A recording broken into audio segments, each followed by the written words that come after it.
स्वागत है आप सभी का सॉल्यूशन ऑफ फिजिक्स में। बच्चों, यूपी बोर्ड में 2019 में आए हुए क्वेश्चन की बात करें तो बहुत अच्छा क्वेश्चन है। आपके 2 से 3 बार यूपी बोर्ड में आया हुआ है, बट डिजिट चेंज करके।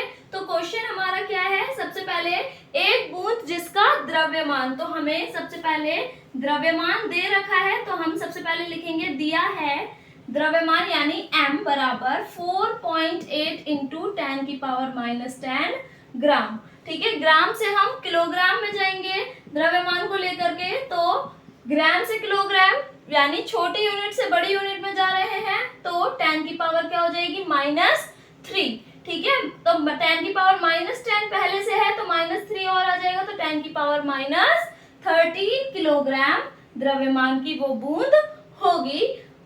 और ये आपका इस बूंद पर आवेश दे रखा है 2.4 गुणा 10 की घात -18 कूलाम का आवेश है।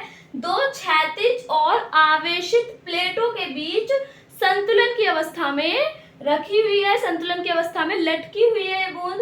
तो प्लेटों के बीच वैद्युत क्षेत्र की तीव्रता हमें ज्ञात करनी है, यानी ई का मान हमें निकालना है। जब भी बच्चों संतुलन की बात आएगी, ठीक है, तो मोस्ट प्रोबेबली हम बल की बात करते हैं, ठीक है, फोर्स की।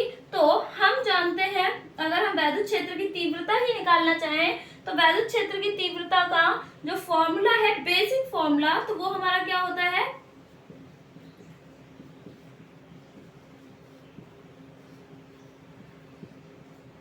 E बराबर F अपॉन में Q। ये फॉर्मूला हमारा बेसिक फॉर्मूला है वैद्युत क्षेत्र की तीव्रता का। लेकिन हमें क्वेश्चन में कहीं पर भी F का मान गिवन नहीं है, दिया नहीं है, लेकिन हम जानते हैं या वी नो दैट F बराबर जो है वो ma होता है न्यूटन के सेकंड लॉ से। लेकिन जब ग्रेविटेशनल की बात है, क्योंकि बूंद गिर नहीं रही है, संतुलन की अवस्था में है, तो गुरुत्वीय त्वरण आएगा। दैट मीन्स F बराबर क्या हो जाएगा? mg। ठीक है, वैल्यू पुट करेंगे तो E बराबर क्या हो जाएगा? F की जगह पर mg अपॉन में Q।